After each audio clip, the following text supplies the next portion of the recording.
finished painting and you've added the salt and you've got the shadows for your trees, then you are ready to peel off the tape. Please make sure that the paint is completely dry. When you get your paper back, you can brush off the salt and then you can start to peel the tape off. I've already peeled off 2 of my trees, the tape. So I'm going to look at this middle one. And the first thing that you're going to do with the tree, instead of peeling it off right away, is you're going to use a pencil and then just lightly with the pencil draw, following the masking tape where the tree is, so you can then see the outline when you take off the trees, because it's hard to see because it's snow. So white and white, you won't be able to see anything. So I'm going to peel very, very carefully the tape.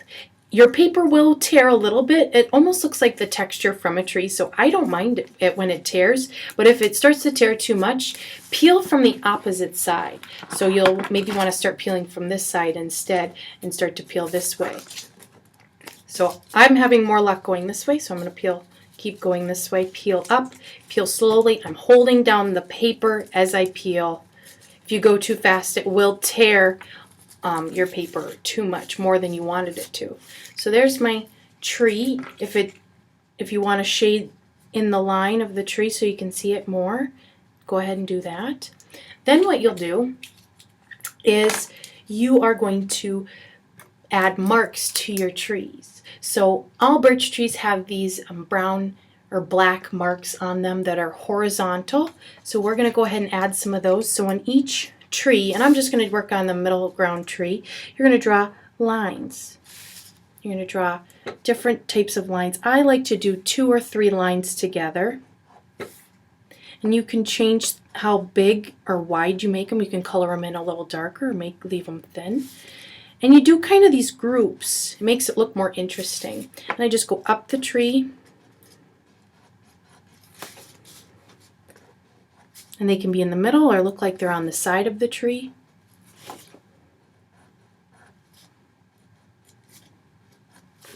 And once you've done a couple, then you're ready to paint. So just like you did with the shadow for your tree, we are going to create half of our tree looking like it's in the darker section, like it's in the shade. So since my shadows are angling towards the left, that means the left side of my tree is going to be the dark part. If my shadow is going this way, then the dark part would be on this side. So just like before, you're going to use your watercolor set, and on your cover, your tray cover, you're going to add some water and then add some gray or black to make a very light gray.